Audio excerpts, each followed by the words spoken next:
Assalamualaikum warahmatullahi wabarakatuh. Nama saya Elisa Putri Siregar, NPM saya 200101004.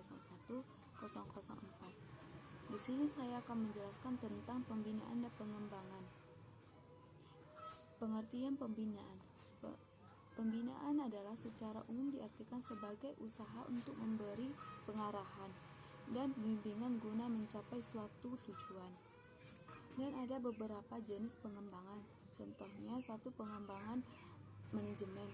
Pengembangan manajemen adalah suatu proses bagaimana manajemen mendapat pengalaman, keahlian dan sikap untuk menjadi atau meraih sukses sebagai pemimpin dalam organisasi mereka.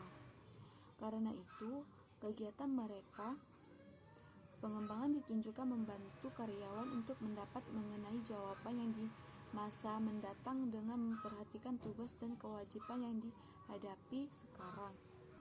Dan ada beberapa faktor yang berperan dalam pelatihan dan pengembangan. Yang pertama, efektivitas biaya. Yang kedua, materi program yang dibutuhkan. 3, prinsip-prinsip pembelajaran. 4, ketetapan dan kesesuaian fasilitas. 5, kemampuan dan preferensi peserta pelatihan. 6, kemampuan dan preferensi struktur pelatihan. Hubungan pembinaan dan pengembangan bahasa. Pengembangan adalah tindakan atau proses mengembangkan seperti yang dikemukakan kata atau istilah pengembangan biasa dikaitkan dengan kata pembina, yaitu sebuah nomina yang menurut tata bahasa proses diturunkan dari verba tindakan membina. Mengapa harus dilakukan pembinaan? 1. Karena kemampuan berbahasa masyarakat Indonesia sangat tidak memuaskan. Kedua, banyak orang Indonesia yang memiliki sikap negatif terhadap bahasa Indonesia. Komponen dalam pembinaan bahasa. 1. Masyarakat Indonesia yang akan dibina. 2. Proses pembinaan. 3. Hasil pembinaan. 4. Perangkat pembinaan. 5. Keadaan dalam masyarakat yang akan dibina. Alasan pengembangan bahasa Indonesia.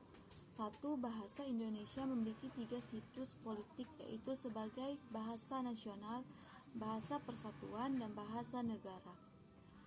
Kedua, bahasa negara. Bahasa Indonesia adalah satu-satunya bahasa yang harus digunakan dalam menjalankan birokrasi dan administrasi kenegaraan secara lisan seperti dalam pidato kenegaraan.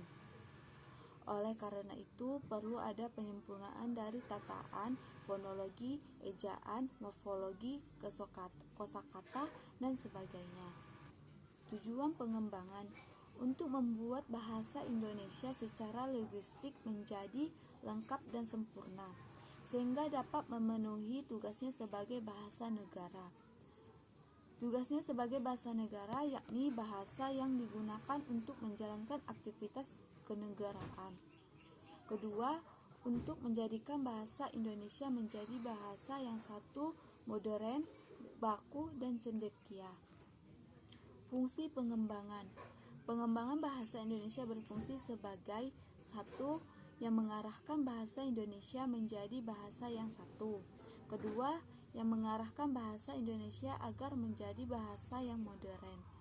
Yang ketiga, mengarahkan bahasa Indonesia menjadi bahasa yang cendekia. Yang keempat,